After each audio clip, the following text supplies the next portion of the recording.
तो सही जीजा से प्यार करत रहनी है जो हिया मारो आरती उतर ओही दिन जीजा जी हमारा प्यार हो गई। ये मेहर बन के रही है तू जा भगवान की है ठीक नु हम उनका रानी बन के रहो हम रानी ठीक नु। बाप रे बाप देख ली तो ससा चलत नहीं खेन वैसे तो मुआ देले बनी चलो तो नहीं खे दादा आफत टली गई। हम अब वो घर में बियाह करके जाइम जीजा के एकदम मेहरारू बन के तेज मर के को पता ना लगी ने तो क्यों देखत नहीं थे ये जैसे निकलल बहुत जरूरी बा पहले जैसे निकली ओकरा बाद कुछ करम।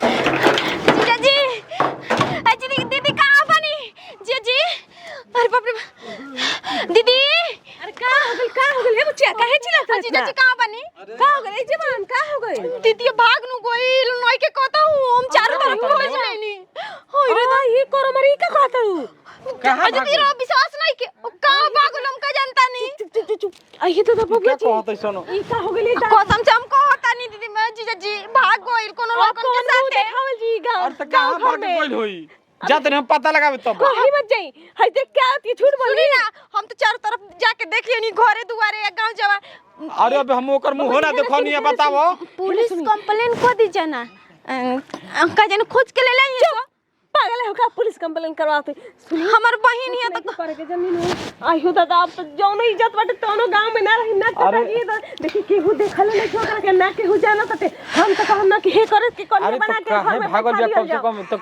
ए दीदी छोड़ी कोनो यार भतर संग भाग गोले लागत हमरा ई का कहत नहीं रोवा हमरा के ना हम सही कहत नहीं कल सुबेरे मेहरारू तू संग ही रहलू ओकर ना हम का करी फोन से बतियात रहे बतियाते निकल गइलिया अब अब सुतल बनिया आ कैसे भागली हमरा बुझाते नहीं के हमरा वो इज्जत खातिर कहत नहीं ना भलाई बटे कि हेकरा के कोनिया बना के आ करे के राख लिहल जो जन्नी नु न तो माय टोला महला में ना मुंह देखावल मुश्किल हो जाई कल माय मेहरारू आइया सन देखे दीदी कहत नहीं चलो ठीक पहले कहत घर में पहले बातचीत चल बच्चे चल पुलिस कंप्लेन को दिहल जाव ना अच्छा ओकरा का पुलिस करती रे हमन ही पकड़ के लेके चल जिया सन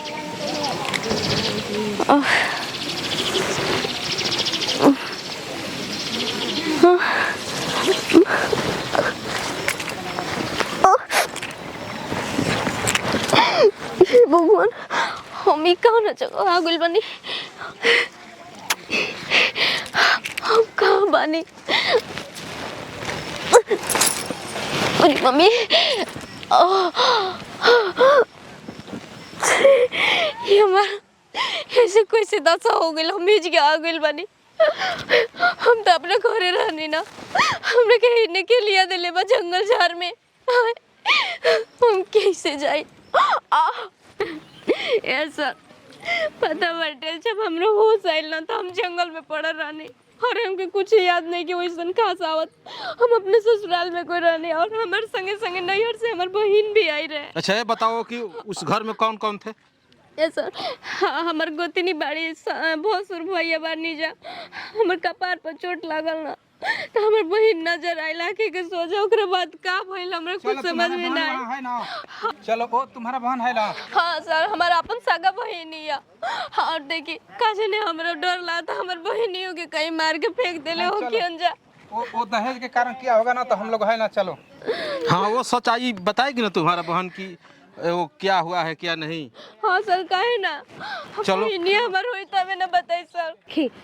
रेडियो सब कुछ कर देनी ठीक नो अब जाई जा सोहाग अपन बढ़िया से मनाई जा आ तनको चेहरा पर उदासी मत आवे दे जन्नी नु आ तू ना कोई से कुछ बताइए मत बढ़िया से रही हम ना एक गांव में कहिसन तब का कर दे गौवा के आइसन तो गौवा से बतियावल जिनु पहले इजे के लोग के जरूरी बा कि गांव के लोग के जरूरी बा बताई ना इजे के जीजा जी देखल जरूरी बा तन के उदास मत रह हम आहे कपड़ा खोला मत सुबेरे तक से यही कपड़ा पर बाहर ही जाए। चलो जीजा जी मुहां से निकल गल अब तो रोवा हम पागल हनु का जीजा जी कहबू का ऐसे केहू के सामने हूं जीजा जी कह देबू ना अब गलती से निकल गइल ऐसे थोड़ी ना ते हतनी गलती पकड़ा जिनु तो दिक्कत हो जी हमनी। बबुआ जी देखी उ अब वही भाग गइल तो बढ़िया हो गइल ना तो 2 दिन 4 दिन 10 दिन के बाद भागी त गांव टोला महल्ला देख ली तब हमनी के बेइज्जती बदनामी हो जन्नी नु अभी तक केहू देखा का कमी रहे कि भागल ही हमार समझ में बार रे कहीं बतिया फेटो तनी हम कहत नहीं जाय दी वही सब फेंक जीजा जी हाय ते पगला जीजा जी ना अब सही जी कहो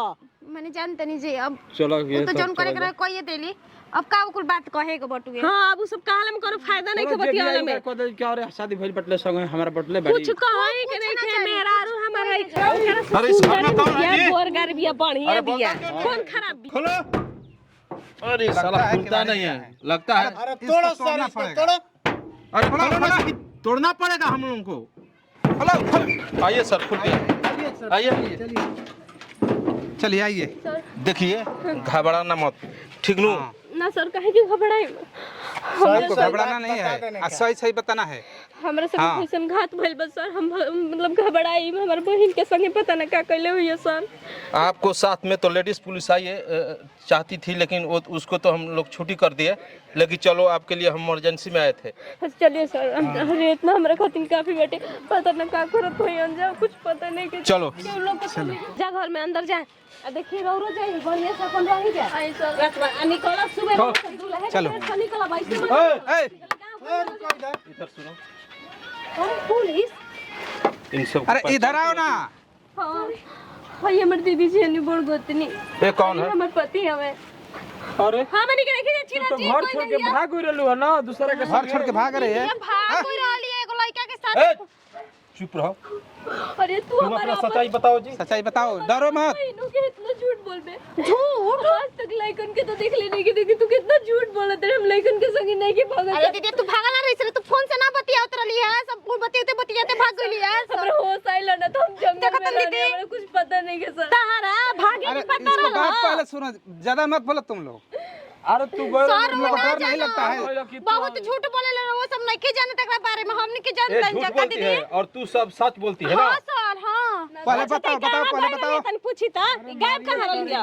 हमरा कपार पे देखी चोट बहुत गहरा लागल बाटे और ना हमरा होश आइल ना तो बहुत छोड़ देले हुई है सा, छोड़ देले हुई है सा। हमरा ये ना पता नहीं सच सच बताओ, तू कुछ कहले नहीं कुनो। अरे थाना में सब नाम इसका दर्ज है सबको। तू तो कहत रह कि भाग गई, आई कैसे का कहतिया? है बाड़ा खिलवाड़ी भी बिटू ये दादा हम कहत ये कि ये मार के फेकले रहली है। कावना लायक से वैसन काम कलू बताओ। संगे भाग ना सके ना, रोज हमरा संगे ऐसे काहे करत है जो देखी हम तो तरह के देखबो ना कहीं है ना जाना तनी तो हाई जोन कहल से तने हम सुननी है। क्या बोले क्या बोले, सच बताओ तुम।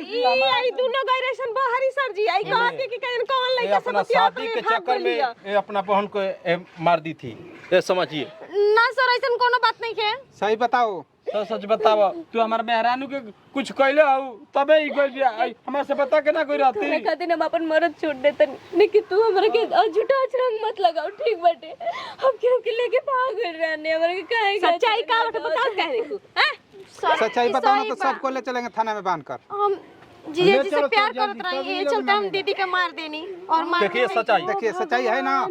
अरे तू हमरा से प्यार करत रह तो काहे ना कहलू कि नहीं हम तोरा से प्यार करता नहीं। हमरा से शादी करो पहिले के साथ बन गइलू आई तरह के दूसरा लेके ना हाँ सभी आदमी को ले चलो। ए दीदी हमरा के माफ कर देना दीदी। देखो कानून इतना दीदी माफ कर दे। चलो इसको बांधो तो पहले। चलिए पकड़िए, इन सब लोग को ले जाना पड़ेगा तब सच्चाई सब लोग थाने में होगा। हमनी के का गलती बाटे कि हमनी के लेके रोज जांच पड़ताल ना करनी हमरा के कोई कुछ नहीं ना रोज डायरेक्ट टिकट से बियाह शादी कर दे। ए पांडे जी इसको बांधिए तो सबको बांधिए। ले चलिए इसको थाने में होगा। जीजा जी कहीं ना दीदी के समझाई ना, हम ना जाए थाना। अरे सर हम पे काहे के ले जातन जा? अरे सर आदेश हो गया सर के तो दीदी हम पहले इनको पकड़िए। पुलिस से अगर आप बताइए तुम्हारा बीबी को मार दी तो तुमको इसको मारने में देरी था, ये बताइए। अरे सर हमको कुछ नहीं मालूम था। अरे ये बाहर भीतर गई थी और उधर से ये चिल्लाते आ रही कि दीदी भाग गई तो हम क्या कर सकते? चलो जी तुम भी चलो। चक्कर होगा। दीदी हमरा पुलिस चलो जल्दी। अरे लेडीज पुलिस को छुट्टी हो गई ना तो तुमको बता देती है। बहन हर घर में जैसे तुम बहुत ज्यादा बोलती हो। चलो चलो है ना, चलो तुम ही थाने पर चलो। चलो तुम ही थाने पर चलो। चलो सब चलो। चलिए जी। सब वहीं से आना। दादा दोनों बहन घर में आके विपत्ति हमनी के द्वार पर पुलिस दरोगा। अरे सच्चाई तुम लोग बनती हो, सब काम करती हो तुम। चलो जल्दी।